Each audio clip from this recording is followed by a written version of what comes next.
દેવતાઓ સેવા કરવા આવે, એ તડપી રહે કે માં મને કશું કહે છે.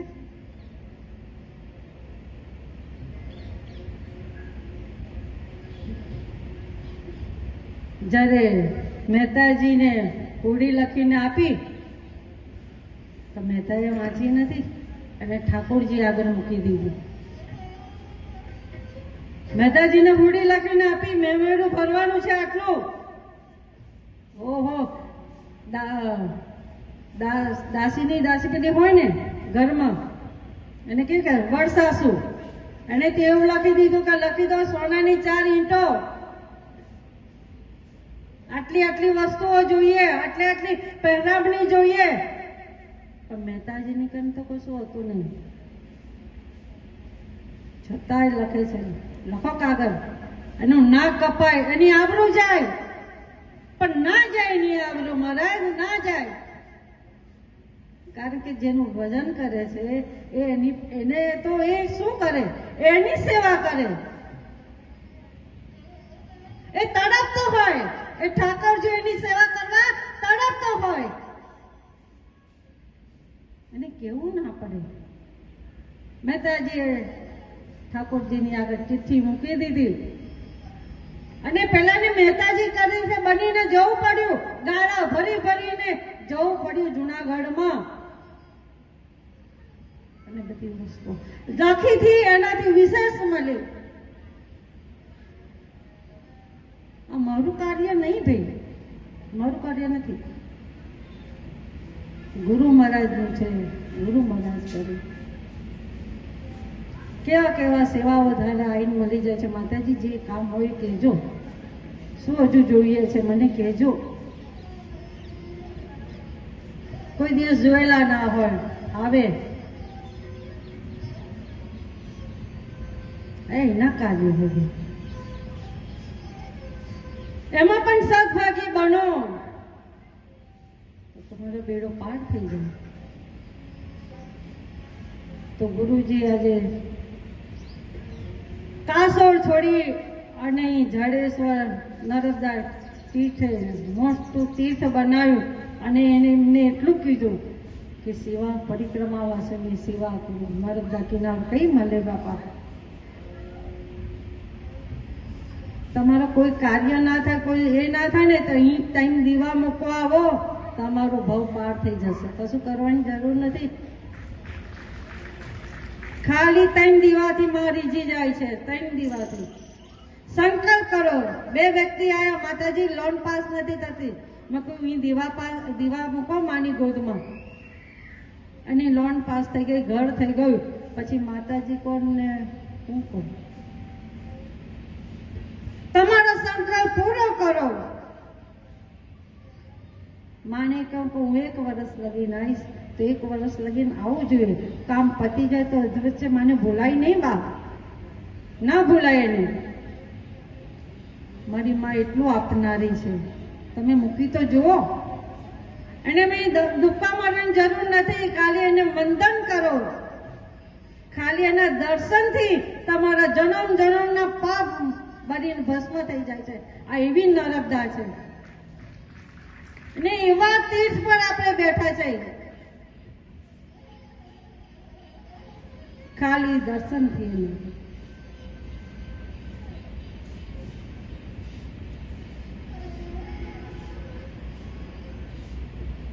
શું વધારે કહું?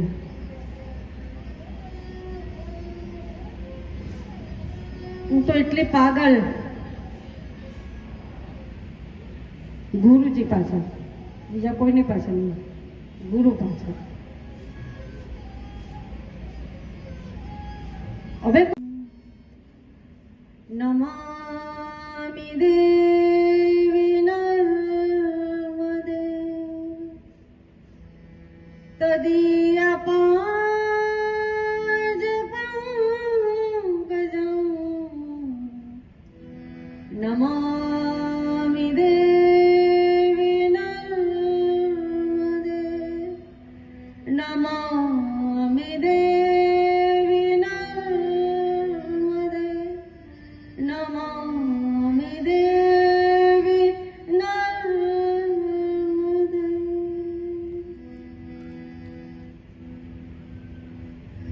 व्यासपीठ पर विराजमान नमः सत्यानंद के चरणों में वंदन, गुरु जी के चरणों में कोटि वंदन। उपस्थित माताओं और भाइयों के जय माता जी। माताजी गायत्री महापुराणનું સરસ રસપાન કરાઈ રહ્યા છે અને અમારા મનહરભાઈ સરસ ભજન સરસ આપણને સંભળાઈ રહ્યા છે ગુરુજીના લખેલા। તો થોડી ગુરુજીની યાદ કેવી રીતે ભૂલાય, ના વિસરાય।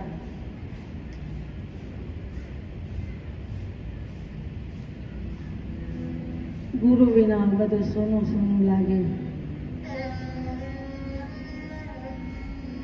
આ જે ધરા પર બેઠા છે,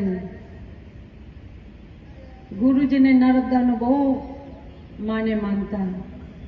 ગુરુજીએ માં નર્મદાની પરિક્રમા 3 વાર કરી, દિગંબર અવસ્થામાં કરી। કોઈની કને કંઈ માગવાનું નહીં। 3 ખોબા પાણી પીતા ગુરુ મહારાજ, ગુરુ ભગવાન અમારા। અને જ્યારે આ ધરા પર આવ્યા, આ જગ્યા પર આવ્યા, આ જંગલ હતું, કશું હતું નહીં ભાઈ। પણ જ્યારે ગુરુજી પરિક્રમા કરી ચાલતા પગે અને અહીં આ ધરા પર આવ્યા, ત્યારે ગુરુજીનું શરીર થોડું અસ્તવ્યસ્ત હતું, બીમારી થઈ, બુખાર હતો। તો ગુરુજી અહીંયા કિનારે પર જરા વિશ્રામ કર્યું। માને ચિંતા થઈ, નાની બાળ સ્વરૂપ થાળ લઈને આવી રાતના ગુરુજીને ઉઠાડ્યા, ગુરુજીને જમાડ્યા। અડધી રાતે કોણ આવી શકે? મેં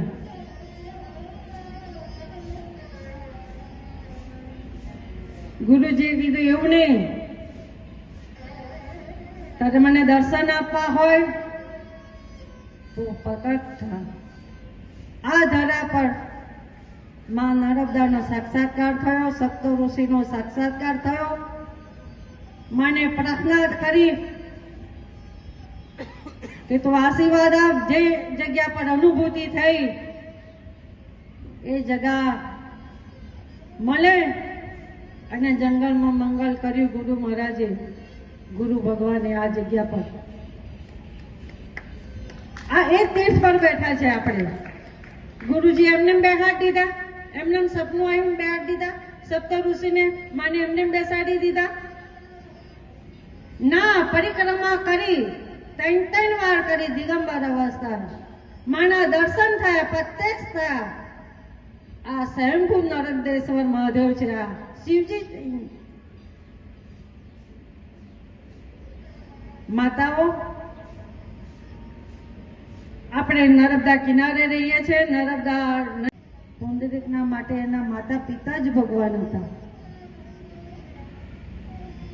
આ શાસ્ત્રમાં જે લખ્યું છે એની અનુભૂતિ કરવાનું, એનું ચિંતન કરવાનું। આપણે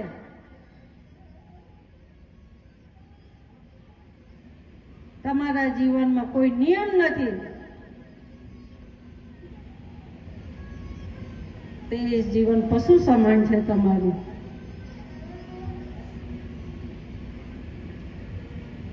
આ માતાજીએ આપણને જે કંઈ આપ્યું છે તો સદભાગી બનીએ, કોઈના કામમાં આવીએ, કોઈની સેવા કરી લઈએ, કોઈના 2 આંસુ લૂછી શકીએ। માં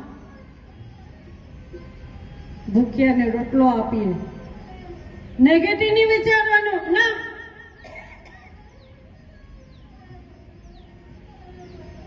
કારણ કે આવે જ સારો વિચાર 1 સેકન્ડ આવે, પછી નેગેટિવ જ આવે મનમાં। રવા દેનું, મને પૈસા આપીશ તો આ કરશે ના। તમારી જાતે જ આવીને એ વ્યક્તિને આપો ને એની ભૂખ દૂર કરો, એની તરસ મટાવો। અત્યારનું જનરેશન મા બાપ તો ભણાવે છે, પણ અમારી છોકરીઓ એવું પગલું ભરી નાખે છે જે મા બાપને કહેવા નથી રહેતી.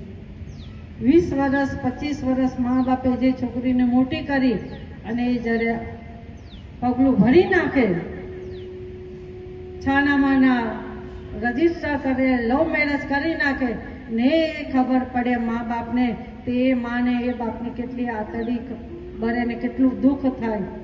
તો એ લગ્નમાં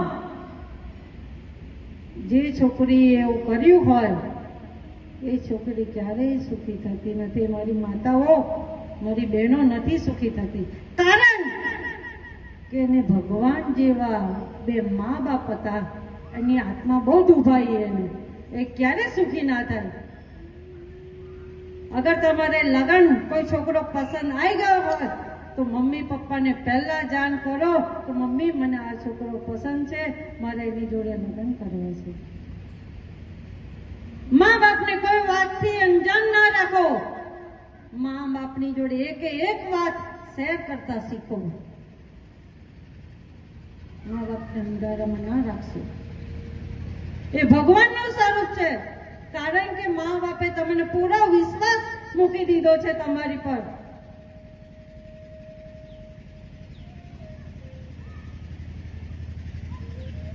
તો જે પણ વાત હોય મા બાપથી છાની ના રાખો. દરેક વાત મા બાપને શેર કરવી જોઈએ. સહજના ખાતી ભરી કે પછી જમ્યા પછી પણ ઘેર 2-5 મિનિટ મમ્મી પપ્પાની જોડે બેસી અને દરેક રોજની જે આપણી ક્રિયા, જેને મળ્યા, કોની જોડે બેઠા, શું થયું શું નહીં, બસ કોની જોડે થયા, કયો અનુભવ થયો, એ મમ્મી પપ્પાને કહેવો આવીને જરૂરી છે. અમને કોઈ વાતથી અંજાન ના રાખશો. એ બહુ દુર્ભાગ્યની વાત છે જેને મા બાપથી છાનું રાખે છે. બેટા પછી તમે તુલસ ચરણ કરો કે માળા કરો કે મંદિરમાં તીર્થમાં જાઓ, પણ એ વાત માં સ્વીકારતા નથી, કારણ તમારા ઘરમાં જે તીર્થ છે મા બાપ એને દુભાવશો નહીં અને ક્યારેય એના આંખમાં આંસુ ના વાળીશો. એટલું કરો ને તોય તમારું ભજન થઈ ગયું. ભજન થઈ ગયું, એ ભજન થઈ ગયું. તું આપણું સવારે નોકરીએ જાઓ તો મા બાપને પગે લાગીને જાઓ. આવે ત્યારે એને આલિંગન કરો. એને આલ્યાવ્યું ના કહેવાય મા બાપને? ના કહેવાય? હું તો બહુ કરતી હતી મારી માને, ડાન્સ પણ કરતી હતી. મારી માને લઈને પૂછો, જે આપણી ક્રિયા, જેને મળ્યા, કોની જોડે બેઠા, શું થયું શું નહીં, બસ કોની જોડે થયા, કયો અનુભવ થયો, એ મમ્મી પપ્પાને કહેવો આવીને જરૂરી છે.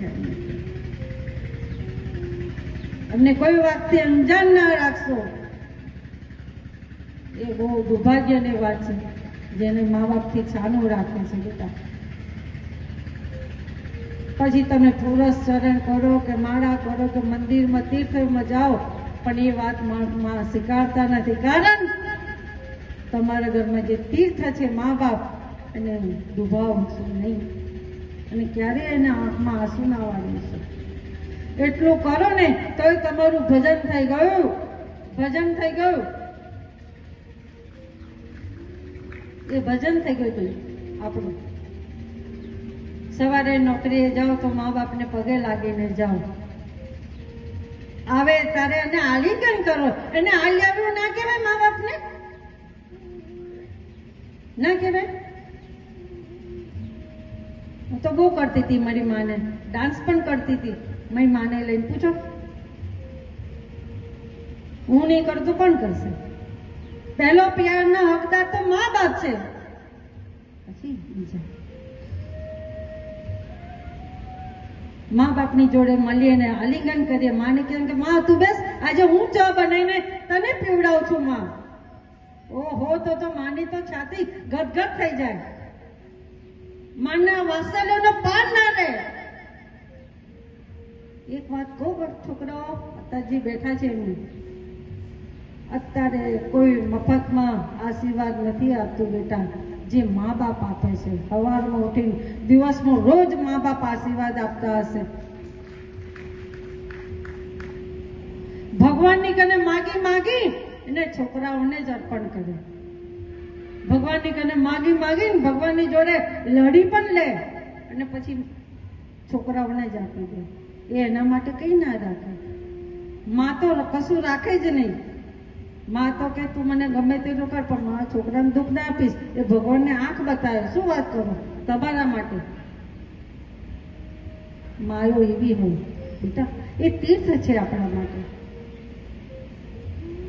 તો કશું ના કરે તે નહીં, પણ જે એ તમે એવું માનજો કે હું મારા ઈષ્ટદેવની જોડે બેઠો છું, મા બાપની જોડે બેઠા ને તેવું માનજો કે મા ભગવાનની જોડે બેઠો છું.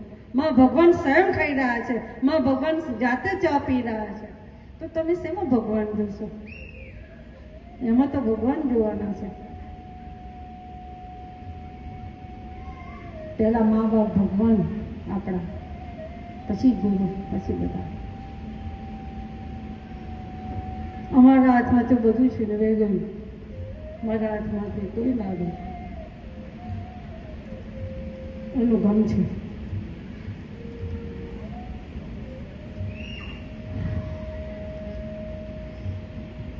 અનુભૂતિ બેટા, સ્વયં દેવતાઓ નમન કરવા આવે તમારા દ્વારે, એ ભૂલો પડે. એવું જીવન જીવો યાર. આવું જીવન તો પશુઓ જીવે છે, ખાઈ પીને મોજ કરે છે. આપણે કંઈક મનુષ્ય અવતાર છે, કંઈક વધારે છે. આપણી ફરજ નહીં ચૂકવી જોઈએ. જે કાર્ય દિવસમાં કોઈ પણ કાર્ય કરો અને ઈમાનદારી સાથે કરો તે ભજન થઈ જાય છે. પછી માળા થાય ના થાય કોઈ વાંધો નહીં. જે પણ કાર્ય કરો એ મન મૂકીને કરો, ઈમાનદારી સહિત કરો. જૂઠ નહીં, પાખંડ નહીં, ના આડંબર નહીં. એ ભજન થઈ જતું હોય છે. આપણને બહુ ગુસ્સો આવે તો કોની આગળ ખાડવા છોકરા? માં જ મળે, બીજું કોઈ